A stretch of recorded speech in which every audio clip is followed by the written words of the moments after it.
Écoutez, je ne suis pas surpris parce que c'est le problème technique de la CENI qui a amené le recul de 2 semaines. Rappelez-vous que les élections étaient prévues pour le 16 février et maintenant c'est pour le 1er mars. Ça fait un recul de seulement 2 semaines parce que non seulement la CENI n'était pas prête, elle n'était même pas prête pour distribuer les cartes électorales qui ne sont pas faites à date. Et vous devez savoir que tout ceci, les délais légaux ne sont même pas respectés, même pour le 1er mars.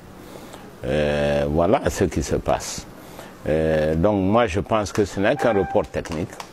Ce n'est pas du tout un report pour inclure les partis d'opposition à la suite de discussions et d'un dialogue fructueux. Je crois que c'est ce qui était la préoccupation des imams et de toutes les personnes qui sont intervenues, c'était de faire de telle sorte que tous les partis d'opposition, tous les partis du FNDC qui ont décidé de boycotter ces élections puissent participer à ces nouvelles élections. Mais je ne pense pas que le report de 2 semaines, sans dialogue, sans contact, sans concertation, puisse servir à quoi que ce soit. Au contraire, nous pensons que c'est pour permettre de coupler les élections législatives et les référendums, ce qui aggraverait encore plus le problème qui est posé aujourd'hui en Guinée. Je pense que c'est plutôt le gouvernement suit son agenda, un agenda qui a été caché pendant 10 ans et qui est maintenant révélé, à savoir que le professeur Alpha Condé souhaite faire un 3e mandat ou une présidence à vie, ce qui n'est pas du tout conforme à ce qui a été convenu dans le cadre de la Constitution de 2010. Souvenez-vous qu'avant 2010, déjà en 2001, le président Lansana Conté a essayé d'implanter le koudaïsme, la présidence à vie.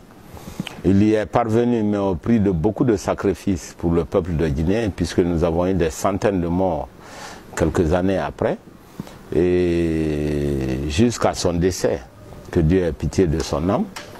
Et c'est à la suite de tous ces problèmes, et nous avons une transition qui a été chaotique, et nous avons eu beaucoup de morts. Donc toute la classe politique s'est battue, tout le peuple de Guinée.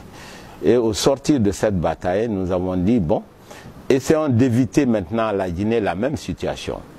Faisons une constitution qui puisse permettre le renouvellement de la classe politique d'une manière pacifique, car il n'y a pas de démocratie sans alternance.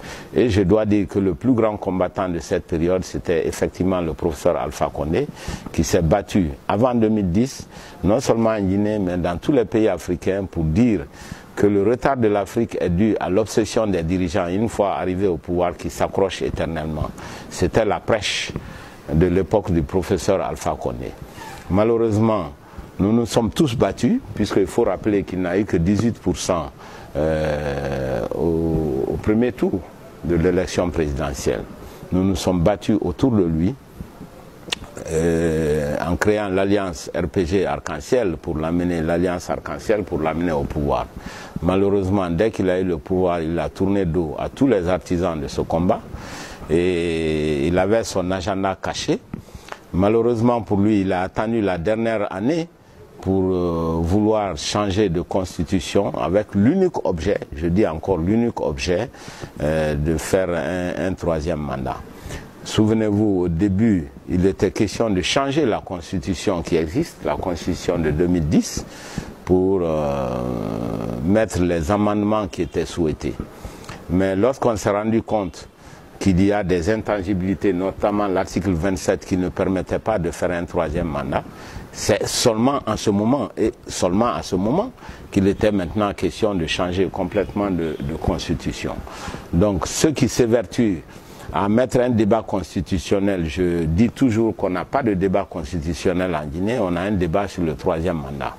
Si ce n'était pas le cas, le président de la République aurait fait une déclaration en bonne et due forme pour dire qu'il veut une nouvelle constitution pour le progrès du peuple de Guinée et que lui ne serait pas candidat pour un 3e mandat. Malheureusement, l'objet étant le 3e mandat, il est en train de forcer une nouvelle constitution à la fin de son mandat quand il doit partir, pour nous dire maintenant, faisons une nouvelle constitution pour le progrès de la Guinée, à condition que moi je reste président de la République. Ça veut dire que le combat que lui-même a mené pendant 40 ans est un combat qui est perdu, et il veut amener le peuple de Guinée dans une nouvelle aventure de troisième mandat que nous avions combattu et que nous pensions que c'était derrière nous. Voilà, donc c'est le refus de l'alternance.